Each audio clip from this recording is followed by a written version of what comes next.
It's been more than a year since Chrysler agreed to a limited recall of some of its older Jeep models. The problem, a fuel tank mounted behind the rear axle, which when struck in a rear-end collision can rupture and lead to fires. Megan Hickey brings us the third installment of her series Jeep Recall. And Megan, what progress has been made since June of 2013 in recalling those Jeeps?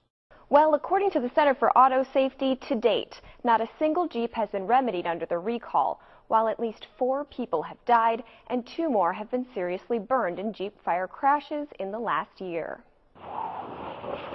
Trailer hitches. They're pretty handy for moving and towing, but for protecting your fuel tank? It was never considered as a safety item. I never considered it a safety item, and neither did the engineers on the Jeep side of that organization. Francois Castaigne, Chrysler's vice president for engineering in the 1990s, testified under oath in 2011, saying, The tow package does not protect the tank. Even so, Chrysler says it's the best fix to shield a fuel tank mounted behind the rear bumper during a low-speed collision. Chrysler moved its fuel tank in front of the rear axle back in 2005. But in older Jeeps, safety advocates say it continues to be a vulnerable spot. What's more, for South Bend mother Anna Piña, a trailer hitch did not save her from a fuel-fed fiery crash that left her severely burned and disfigured. Yes, Anna's truck had a trailer hitch. It's designed to tow. That's its function and purpose. No more. Nothing else. To suggest that a trailer hitch is now going to protect the gas tank, that's absurd. When asked to comment, Chrysler Group told News Center 16 that Anna's particular Cherokee did not fall under the recall. The vehicles are safe, said Chrysler. They met or exceeded all federal standards in effect when they were first sold. Chrysler cited NHTSA trailer hitch crash test data in defending their usefulness.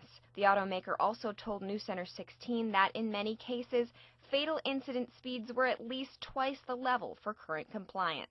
Even so, the rate of installing this controversial remedy on recalled vehicles has continued at an alarmingly slow rate. According to a July 2nd memo from NHTSA, Chrysler waited until December to select a hitch supplier, 6 months after the recall was announced. Assuming that Chrysler were to service all 1.56 million cars recalled, it will take the company more than 4.7 years to produce the required number of Grand Cherokee hitches and more than 2 years to produce the Liberty ones.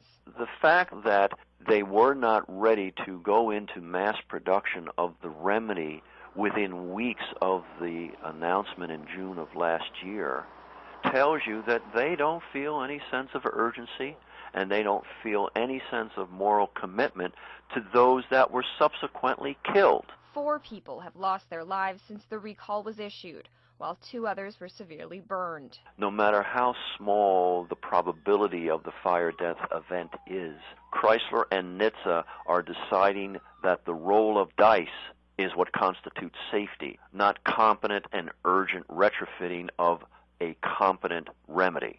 And so the bottom line is more deaths and more injuries are going to occur. It's a thought that terrifies this victim, who sees every older model Jeep on the road as a ticking time bomb.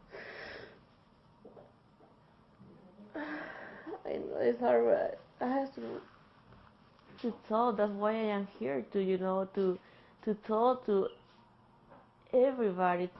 It's not fair. Just last week, Chrysler responded to NHTSA's concerns over the pace of the recall. The company says its hitch supplier has increased its capacity and is expected to speed up the rate of production. Now again, this recall doesn't involve any Jeep models built in the last 7 or 8 years. Only 1993 to 2004 Jeep Grand Cherokees and 2002 to 2007 Liberties. Anna Piña's vehicle, a 2000 Jeep Cherokee, was never recalled, even though it has the same unprotected fuel tank mounted behind the rear axle. She's made it her life's mission to make others aware of the possible dangers, no matter how small the probability. I'm Megan Hickey for News Center 16. And you can see Anna Piña's story in its entirety online. All 3 parts of our series is on our website, WNDU.com.